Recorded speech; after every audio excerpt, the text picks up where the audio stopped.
Los empresarios del transporte, que ayer nosotros tuvimos a uno de ellos aquí, Juan Marte, que ofreció importantes declaraciones y ofreció una panorámica sobre la problemática en la que están pasando hoy, que los mantiene enfrentados con el gobierno. Pero el gobierno tiene que entender que esos empresarios movilizan alrededor del 90% de los obreros y personas que no tienen un vehículo propio y que tienen que presentarse a sus centros de trabajo. Ellos han demostrado en muchas ocasiones cuando deciden paralizar sus unidades, como ocurrió en el día de ayer, que son determinantes en el sistema productivo de este país.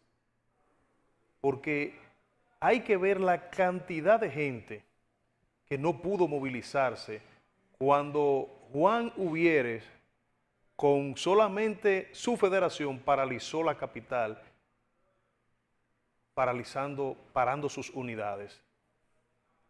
Ustedes se imaginan que Juan Uvieres, Antonio Marte, Juan Marte, decidan simultáneamente paralizar todas sus unidades.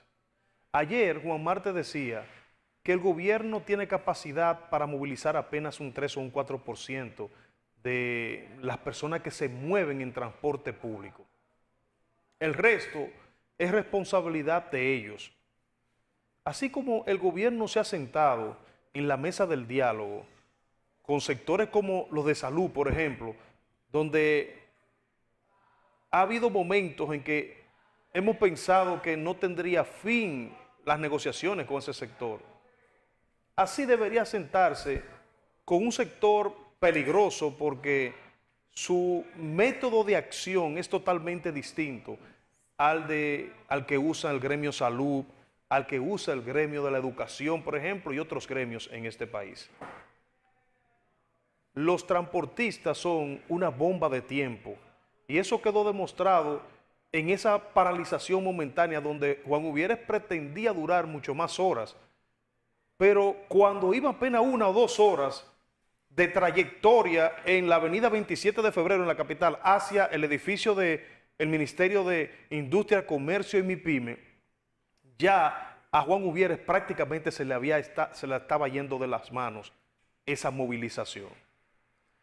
Tuvo que levantar la paralización para evitar que ocurrieran consecuencias mayores por la reacción misma de los agentes del cuerpo del orden que se apostaron desde temprano en el Ministerio de Industria y Comercio. Así que este sector, los mismos gobiernos dejaron que ellos tomaran la fuerza que tienen hoy en día. Claro, hay que reconocer que en los gobiernos del PLD, con la puesta en operación del metro de Santo Domingo, por ejemplo, para referirnos a la capital, en este gobierno de Danilo específicamente, poniendo en funcionamiento la segunda línea del metro, poniendo en funcionamiento el sistema del teleférico, de los teleféricos, un reforzamiento que se ha sentido en la capital dominicana de la onza, donde ya ellos han incursionado en otros corredores importantes de avenidas de mucha circulación, donde se mueve mucha gente, como la avenida Winston Churchill y la avenida Abraham Lincoln, que nunca se había visto onza por esa zona y ya estamos viendo los autobuses verdes del gobierno. Así es que esperamos de que esto tenga una solución, porque resulta que el sector transporte está demandando de una solución, si no inmediata, lo más pronto posible, porque ellos dicen que no aguantan la carga de los altos precios de los combustibles. Pero sería iluso el ellos creer que el gobierno va a caer o va a entrar en esa de complacerlo haciendo modificaciones a la ley de hidrocarburos.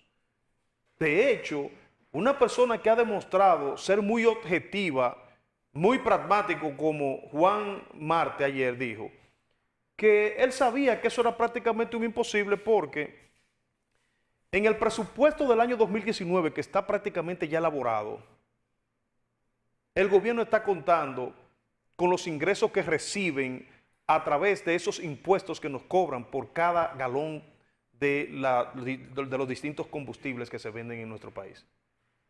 Imagínense ustedes hacer una variación, porque también para usted hacer una modificación a una ley y quitarle ingresos significativos al gobierno, entonces habría que contemplar con qué el gobierno va a compensar esa pérdida para poder amortiguar la carga que tiene el sector transporte hoy en día en nuestro país, tanto el de pasajeros como el de carga. Así que es difícil y hay que entender esa parte también de que al gobierno se le hace difícil porque también es uno de los cobros más efectivos que hay en el país, ese de los impuestos que se le colocan a los combustibles. Porque por más que uno brinque y patalee, como dice el refrán, uno termina en una estación echándole combustible a su vehículo. Esa es la realidad. Pero lo que se sigue criticando es el método para ellos hacerse sentir, el método de lucha que utilizan estos empresarios del transporte, donde ellos saben que una gran parte de esos choferes tienen actitudes violentas. Ellos saben que con lo que están lidiando es con un tigueraje.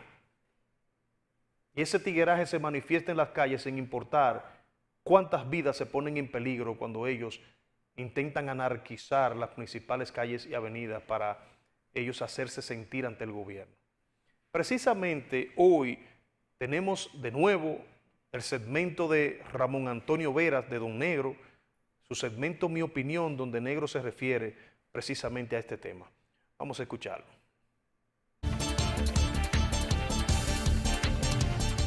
Buenas noches.